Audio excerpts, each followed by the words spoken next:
And welcome back, everyone. Next up, we have Tru Precious Metals Corp. It trades on the OTCQB under the symbol TRUIF, as well as on the TSXV under the symbol TRU, and has assembled a portfolio of 5 gold exploration properties in the highly prospective Central Newfoundland Gold Belt. Please welcome its co-founder and CEO, Joel Freudman. Welcome, Joel. Thanks very much, Anna. Thanks for having me here. All right. I guess I'll jump right in here. As Anna mentioned, I'm the co-founder and CEO of Tru Precious Metals here. I hope the slides are up now and visible. So I'll get going and run through our presentation here. I want to thank everyone for making the time to listen in here today on your Wednesday during the summer, and I'm very happy to be talking to you about Tru. You'll see on the front slide, the tagline for our company is relentlessly working to unlock shareholder value. Now, considering you're at an investment conference, you should probably be interested in the companies that are presenting not only on a corporate level, but also on an investment level. And so I'm hoping to run through with you over the next 20 to 30 minutes why we think Tru presents a compelling investment opportunity, as well as how we actually execute that and implement it on a day-to-day basis and a strategic basis to deliver the returns for our shareholders that we strive to attain. In terms of corporate highlights for our company, we've built over the last, at this point, close to a year, but really over the span of 5+ months, a district scale land package in the Central Newfoundland Gold Belt where there's a ton of activity right now, a lot of discoveries being made, some very high grade gold being drilled by a number of companies in the region. And we rolled off a 5 property acquisition stretch in the span of about 5 months, culminating with our largest property, the flagship Golden Rose project that we obtained from a TSX listed mining property generator company. Newfoundland's a great place to be in, which is part of why a lot of companies are flocking to be there. Great infrastructure, access to skilled personnel, good government, stable government, cheaper working costs actually than a lot of other jurisdictions. So that ripples through everything. Drilling is much cheaper, personnel is cheaper, which certainly impacts our ability to maintain a good treasury. And also the infrastructure helps with things like accessing our projects. Golden Rose project, I was actually just in Newfoundland to visit our projects about, at this point, 3 weeks ago. I drove down to Golden Rose via logging roads. I drove back via a highway. It's about 4 hours each way from where I was stationed. This is not a project in the middle of a forest or somewhere where we have to go build bridges and everything. It's accessible via highway. Our Twilight project, where we have drilling ongoing right now, is 15 minutes drive from our Vice President of Property Development's home in Central Newfoundland. So really great location for our projects, which certainly would affect things like eventual economics and development possibility. Golden Rose project is located on the Valentine Lake Structural Corridor, or the Cape Ray Valentine Lake Shear Zone, which we'll get into in a bit, but basically it's on the right street in the province. It's in a great neighborhood. We have a very strong shareholder base at this point. We have Eric Sprott, who's in our shareholder base, billionaire Canadian investor, focused almost entirely on precious metals. So we're very happy to have him in the shareholder base. We just did a significant financing that closed a couple of weeks ago, where we got a bit over $2 million from him. We raised in total $3.5 million of flow-through funds, which is earmarked solely for exploration. So we have a ton of money in the treasury just for exploration, more than we even budgeted to spend initially. So that's very advantageous to us. And we also have previously in March raised $3.5 million hard dollars. So that's really, fund G&A, property acquisitions, building out the team. So we've got somewhere probably around $7 to $8 million in the treasury right now, very well funded for a junior to execute on our exploration plans as well as our other corporate plans. And I mentioned about our team and, the ability to build out a team. We have a very solid team that I'll get into a bit here. Kind of across any functional area you'd want within a junior exploration company. Let's see. So I guess I'll just touch on a couple of highlights for investors from a cap structure perspective. We have about 66 million shares outstanding. That includes the Sprott financing. Our market cap was $23 million a few weeks ago. The price has drifted down. So you're probably thinking, well, why is this an appealing investment opportunity? I think we've only been trading for the last month and a half or so following a fundamental transformational deal with Altius to acquire the Golden Rose project, which I'll spend quite a bit of time on. And in order to fund that deal, we did a $3.5 million financing in March, as I'd mentioned, which is way oversubscribed. We were looking to raise $1 million to $2 million. The shares from that financing became free trading only this past Monday. And so we saw last week people started to short in advance of that free trading date to cover their shorts on Monday. And there's been a little bit of sporadic selling this week because people are looking to lock in profits. But you have to ask yourself, those people are looking to clip a 10 or 20% return from a junior mineral exploration company without even seeing our exploration results. That's probably not the way you want to really play an exploration company. And so luckily we have some very strong shareholders in our base. As I mentioned, Sprott, Altius, who's TSX listed and 800 million market cap. They own about 12% of our company. I own about 4% of our company, a position of 2.6 million shares. We have a number of institutions in the shareholder base. We have a US small cap fund in the shareholder base, a technical consulting company, a Canadian merchant bank. So there's a lot of long-term shareholders in the base, and we figure it's inevitable you get a bit of selling and downward price pressure around when shares become free trading. We're very fortunate that we have a very strong supportive shareholder base who we think is going to be with us for the long haul. And relative to comps, I think at this point it's actually a very attractive entry point for anyone looking to get involved with the story. To move on to our team, which I think is a key differentiator for our company, and this PowerPoint won't really do it justice because we actually we've built a strong team, but I'm the co-founder and CEO. I'm a former securities and mergers lawyer, so kind of a very deals-oriented background, which ties in with things like us doing 5 property deals in 5 months. On the exploration side, we've got Barry Green and Pierce Bradley. These are both geologists, each individually with 30 plus years of experience. So we have really seasoned guys. They're on the ground in Newfoundland. Barry's home, as I mentioned, it's like a 15, 20-minute drive from Twilight Gold, where we just wrapped up drilling that we just announced this morning. So the guys are really well situated, very experienced. Pierce, we actually were able to recruit him from a company called Maritime, who's building their own gold deposit towards a mine in Newfoundland. So we actually got a guy from a company who's a few steps ahead of us and recruited him to our team because of our discovery potential. So, we're very lucky to have these guys on the team. And at the board level, there's myself, one of my business partners, Damian Lopez. He's our lead director. So he handles things like governance, helps us with M&A. He's also a former securities and mergers lawyer. So we're very strong on the governance side, legal and compliance. We've got that down pat. We can even handle some of the work internally to save on costs. We've just added Colin Sutherland, he's an accountant.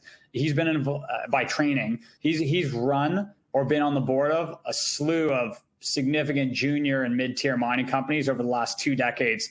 You just go take a look at his resume or his LinkedIn. Very impressive track record. So we're very lucky to have added him to the board as part of our overall plan to build the team and scale up. We have Barry on the board, who, as I mentioned, he's our VP, and he's in charge of our exploration plans, 30 plus years experience. And we have another geologist, David Haladki, who's got over 20 years of experience, and he's been kind of all across North America and certainly a lot within Canada in terms of geological experience and working on gold projects. So very solid board, very solid management team. And although this slide doesn't get into it, we have people across communications, capital markets, administration, finance, all the areas you would need, and certainly with exploration, probably a 10-person field crew at this point for the summer, several of whom themselves are geologists, not just prospectors. So we've really got a team of about 20 people here working at the company, all from maybe a 4 or 5-person team mid last year when we really got going. So that really speaks to the testament of us attracting good people and continuing to grow the company, not for endless scaling, but in terms of measured growth so that we're well set up as an organization as well as an investment opportunity. Now, I've touched a bit on Newfoundland. You can see from this map, even if you can only make out so much, it's a crowded field there. So you might say, okay, well, look, I've been pitched by 20, 30, maybe every single one of the 40 or 50 companies on this map. Why is Tru special? I think we've accomplished a lot that has already set us apart and will continue to set us apart going forward. If you look, here's our property map. I think the key for an exploration company is property. And again, we have a great team. We're well financed on the treasury side. I think my background as a transactional lawyer is quite difficult than a lot of geologists who run the companies like these. But really, you're betting on the properties, right? And so we've got a 5-property portfolio, but the ones I'm really going to touch on today are Golden Rose, the flagship asset, and Twilight Gold, where we just finished drilling. And if you'll notice, even on this map, I don't know if you can see the mouse pointer, but there's like a diagonal line here where you can see there's a lot of other colors. These are other companies who've staked up land. And this is the Cape Ray Valentine Lake Shear Zone. You can think of this is the best street in the city, best street in the neighborhood, whatever. This is prime real estate. And we have 2 properties on it.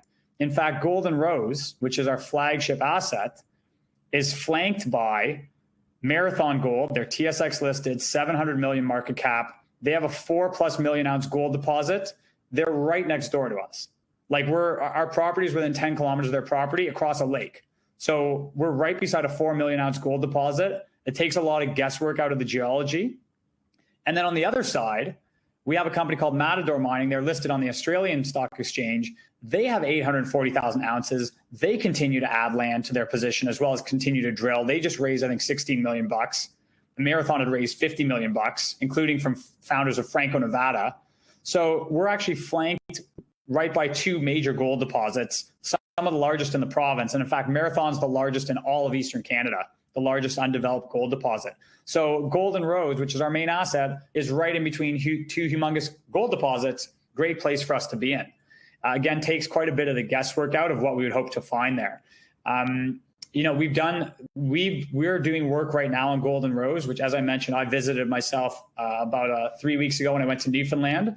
Accessible via highway. We drove into the main gold showing target area on ATVs, which was really cool. We actually have a couple of videos and pictures up on our social media, Twitter, Facebook, LinkedIn. You can check those out if you're interested. Golden Rose is also the most advanced property in our portfolio. There's been a significant historical work done, and we think the previous operators dropped it because mining was in a lower price. The commodities were in a low price environment, even as recently, as 2 years ago. And I'm sure they regret it now because they still have some of the land beside it. We picked up this huge district scale land package, and there's a bunch of historical drilling results. Now this Cape Ray Valentine Lake Shear Zone, just to go back here, the Stagno line, it doesn't tend to have bonanza grade results. So you won't see the really, really, really high grade crazy numbers. What you'll see is good continuity of mineralization, good gold grades over long intercepts. In fact, this shear zone has been described to me as a string of pearls. So you have a whole bunch of small, mid-size, and some large deposits that have already been discovered up and down this shear zone. And we've got 45 kilometers of strike length along the shear zone. So, there should be some pearls within our part of the necklace, right, is what I would think. And that's part of our job, is to actually prove that theory out. But historical drilling on Golden Rose has shown some pretty good drilling intervals. There's also, high-grade rock samples, grab samples, trenching. These are pictures I took during my visit. This pick and hammer, we got a quartz vein here in the ground. This rock on the right, it's rusted. It's indicative of mineralization under the ground. This is the area, Southwoods Lake Zone, that's previously been drilled. And you can see it also on this map here. There's a little red circle here. This is Southwoods Lake Zone. That's what's previously been drilled. That's where there was these historical good drill intercepts. So we know there's gold in the ground, and actually decent quantities, similar to Marathon, who's building a mine beside us. So that gives us some good promise at the outset of our exploration program. We do have a team down there right now of 4 people doing prospecting, mapping, soil sampling. The left picture here is actually our VP of Property Development, Barry Green. This is him checking out the Jacobs Pond showing. On the right, he got a Property of the Falls showing. I just referenced the string of pearls. Well, you can see in the central figure here, this map, how long the property is. It's a huge property, right? We only visited Southwoods Lake Zone when I went down there because it would take you days to cover the property. But all these little brown boxes or gray boxes are other gold showings scattered across the property.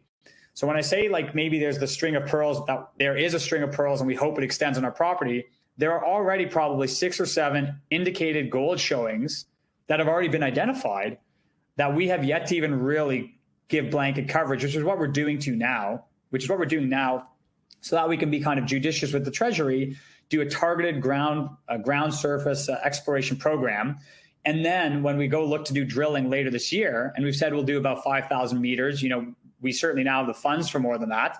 Let's kind of see whether we can advance any of these other gold showings into other potential drill targets for a drill program later this year. Maybe there are several pearls across our property. Certainly that's our goal to try and delineate that. We have a couple of terms here, so this is Altius became the largest shareholder by vending this property to us. They continue to own about 12%. we're very lucky to have them as a partner because our VP has a good relationship with a number of their people. So they help, they're able to pitch in ideas on lands management, sharing historical data. Basically, we're able to draw, they're not a consultant to us, but we're able to draw a bit on their expertise and familiarity with the property so that we can better use the shareholder dollars we've raised and better even use our time in terms of targeting our exploration on the property. We have a secondary property called the Twilight Gold project. And I say secondary only because it's smaller than Golden Rose. It's not at all meant to be dismissive. Twilight, we just finished drilling. We announced that actually this morning. We were initially going to do 1,200 meters of drilling. We decided that might be a bit small. We also knew we had flow-through money coming in. And so we doubled the program to 2,500 meters. We just announced that we did just over 2,500 meters, partially because our guys were hitting mineralized rock that they were happy to see. And so this picture here is actually our exploration manager, Pierce Bradley. This is him inspecting the core in our core shack near the Twilight project. So I actually took this picture myself while I was down there.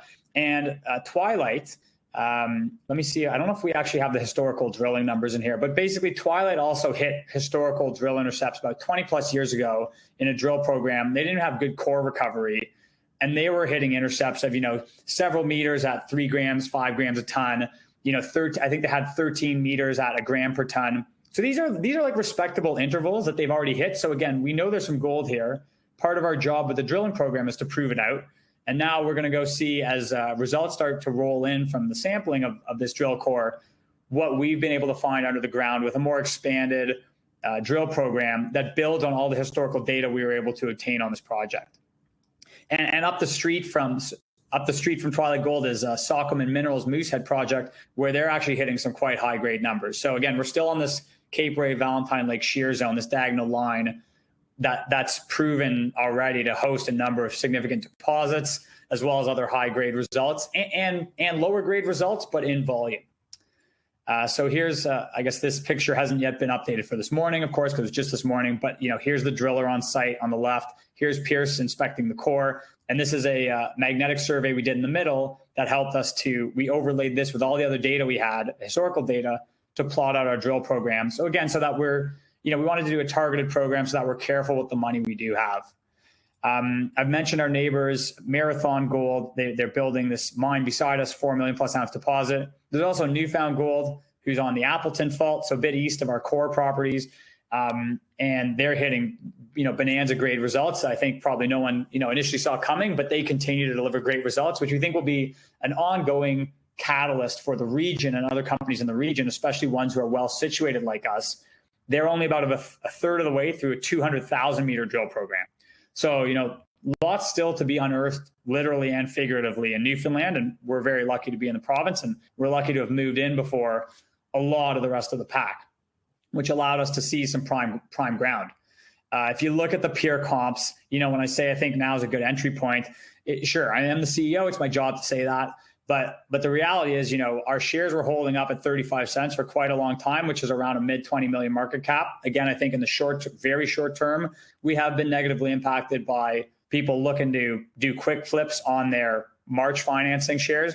Can't do anything about it, but we're aware of it and we know we have to deal with it. And part of our job, again, is to continue to execute, continue to deliver results so that the other participants in the market say, I see value in the stock. It's worth investing in. I'm going to bet on this team and their properties.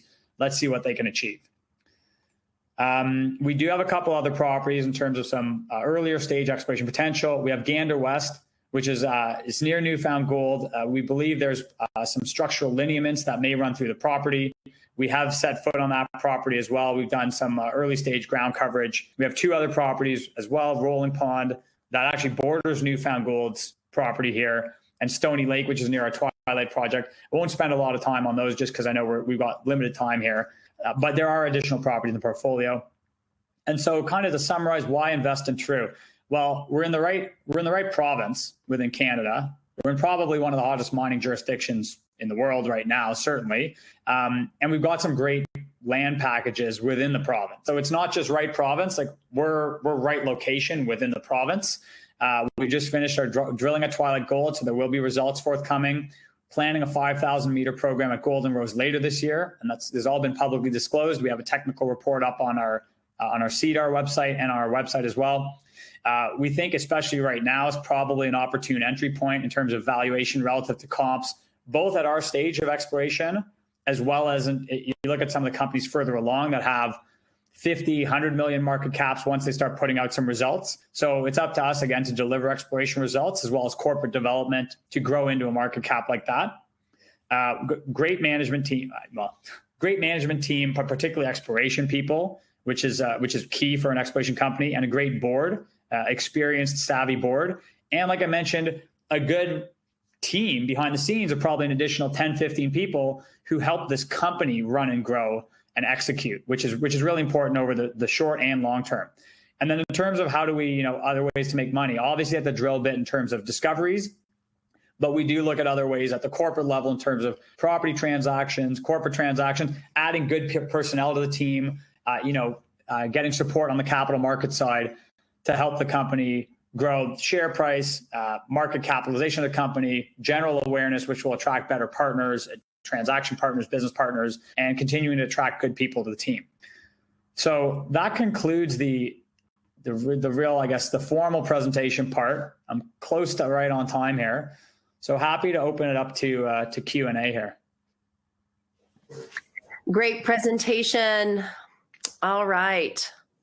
So you mentioned your neighbors with large successful properties owned by the likes of Newfound and Marathon Gold. Are Tru's mineral properties geologically similar to these projects?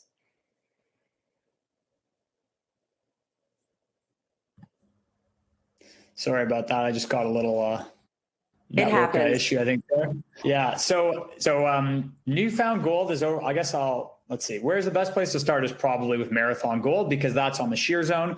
So Golden Rose is right next door to it. And this analogy I used of the string of pearls, I think, is very apt for Golden Rose. On the one side's Marathon, on the other side's Matador. Both have significant deposits. Golden Rose is along the same fault zone, along the same Cape Ray Valentine Lake shear zone. And so from a geological perspective, like, it's on the same, it would be, if you were in a city, it would be on the same street. From a geological perspective, it's on the same structural corridor. So there's a lot of geological, like, analogs between all these properties the whole way from southwest to northeast along that fault zone. And also, again, the fact that we've already identified, or historically there's been identified, a number of gold showings across the property continues to give us data points that it is geologically similar to Marathon. Marathon doesn't have a single 4 million ounce pit. They have a 1 million ounce here, and they have a 700,000 ounce here, and they have 150,000 ounce here, and there's a whole sprinkling of deposits all up and down their property. We think Golden Rose is set up to be similar. It's up to us to prove it out, but certainly all the indicators so far are geologically, it's quite similar. For Newfound Gold, so we don't have properties on the Appleton fault. That's where Newfound Gold specifically hitting their bonanza results. We have some properties in the area, including Rolling Pond, which it's at the Mount Peyton intrusive, but basically it's at the base of their property. And we've completed a soil sampling program. We're going to see what kind of results we get out of there. It's further down that area of the Appleton fault, which just hasn't been explored as much yet. So, we'll see what kind of results we get out of that. Most of the land actually along Appleton fault is controlled by Newfound Gold. All right. So what are the strategic advantages of being paired with institutional investors like Altius and Eric Sprott? We're very lucky to have both of those in our shareholder base. I touched on Altius. They've been able to give us kind of a technical helping hand where we need it. Our VP knows probably their entire senior exploration team and management, which is great. So they can give us kind of pointers here and there. We can pick their brains on how to approach, especially Golden Rose, although they're also actually familiar with Twilight Gold too. So we've been able to get some historical data out of them. And on the capital market side, I mean, it's never going to hurt you having a large institution in your shareholder base. They don't tend to look for kind of quick trades or quick bucks. They're in it for the long haul. And another key thing, especially with Altius, they didn't sell us the Golden Rose property for cash. They took a 20% stake in Tru in exchange for the property, because they believe there's geological potential in the property that will, as we work through it, will lead us to increase the value of our company, of which they'll be a large shareholder. So that's really a bet of confidence in our management team and our company. And I think for Eric Sprott, I mean, just never going to hurt you to have him in the shareholder base either. As I mentioned, he's literally a billionaire. He's been financing a number of companies in the region, although not all of them. So we're lucky to have an investment from him. He's the type of person you could go to for follow-on financing if and when eventually the time will come if our results prove it out. It would be great to have someone like him in the base. We also have a Sprott flow-through fund as well in the shareholder base.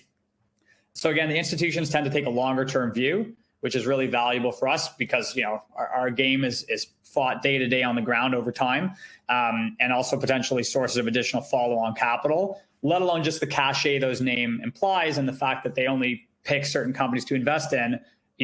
We think it does help put us in a differentiated class.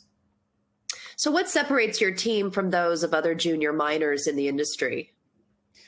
We've really set out to hire the best people we can. And especially within Newfoundland, it's like a scrap for people. It's hard to get people, drillers, it's hard to get permits processed just because of the sheer volume of activity there. It's overwhelmed the core assay labs, for example.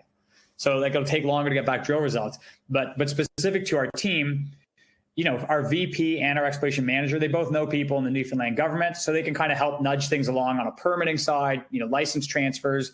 They're very savvy on the exploration front. They both have over 3 decades of experience, and they're both based in Newfoundland. So these are actual, we're not running this company from halfway across the country or something. We've got our whole exploration team in Newfoundland. They're able to recruit talent from, they know which groups of prospectors to go to. They know which teams to avoid, which is probably equally as important. They have a very good lay of the land because they're based in Newfoundland. And across the rest of the team, like, our management and board, it's all people who have a decade, 2 decades, sometimes more capital markets experience, public company experience. And I think it's also important to not have only geological experience on a mineral exploration company, because we do have to finance, right? We do have to look at things like M&A. We have to run a business. We have to manage our treasury. So you kind of need a really good cross section at the executive level, as well as across the rest of the team, the staff, to run an effective organization, especially a public company, which is heavily regulated. You've got all these overlay of exploration activities. And so we tend to have people who are like, they're veterans or even on the field team. Like, again, we've hired some geologists to the field team, which you wouldn't always see because sometimes they cost more. We've managed to kind of identify talent wherever we can and accumulate talent. We're not losing people from the team. And I think that speaks really to like the culture we've got going on here, the hiring process we use, which is trying to be, cautious and prudent in who we hire without growing just for the sake of growth.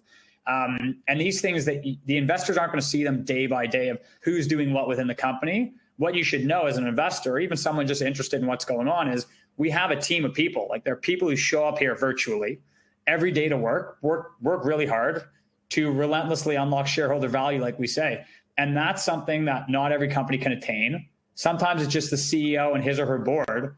We actually have 20 people working to make this company succeed and make it a viable, ongoing business. I think that's a huge differentiator, let alone everyone's expertise. Right. Well, Joel, thank you so much for this presentation. We do have quite a few more questions from our viewers, but we'll send them to you so you can answer them directly. Great job. Thanks, Hannah. I appreciate the opportunity, and thanks everyone for tuning in. All right, everyone. As we transition to our next presenter, remember there's going to be a black screen, but stay with us. We'll be right back.